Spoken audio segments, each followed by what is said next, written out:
Member of the committee, Jacob Rees Mogg, contempt of Parliament. Why? Well, the issue is breach of privilege. That a humble address is deemed to be binding, and all previous precedent is that a humble address is binding.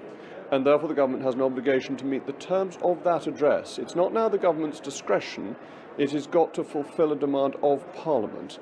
Of course, the government can't provide information that it doesn't have. Nobody's asking for that.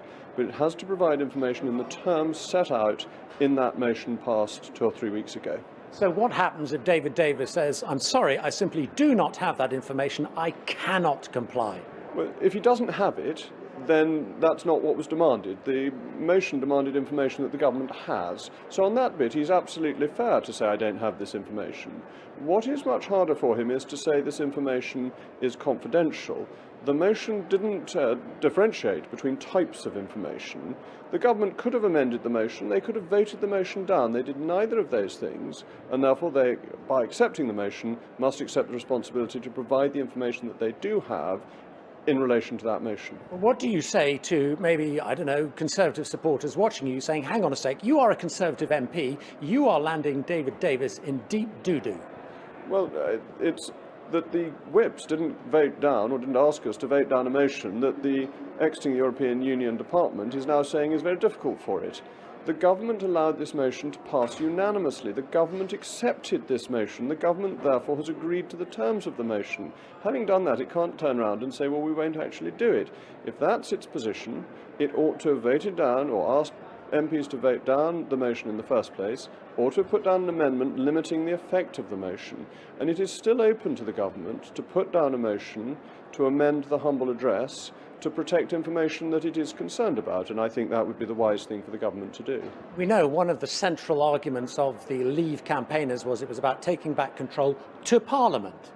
So in that context, how damaging potentially would this be for the government and David Davis should a motion be put down suggesting that Mr. Davis had defied Parliament in effect? Well, we're a long way from that. The issue of breach of privilege can be raised privately with the Speaker. If the Speaker then accepts it, it can go to the floor of the House and then to the Committee of Privileges. We're a long, long way from the Committee of Privileges considering whether there has been a breach, and plenty of opportunity for the government to bring itself in line with the motion.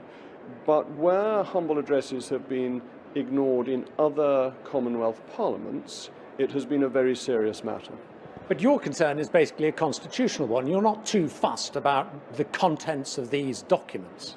My position is that I would happily have voted to stop these documents being made public. That isn't my concern in this instance. My concern is the powers of the House of Commons versus the executive. And the key thing for people like me and other Conservatives to remember is that we will be in opposition one day. And these protections exist to prevent governments from behaving in an arbitrary and overbearing fashion. That is why the House of Commons has rights.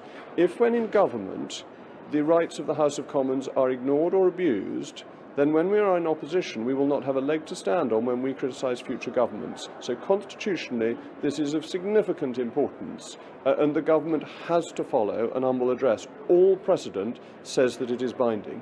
Jacob Rees Mogg, thank you very much for your time.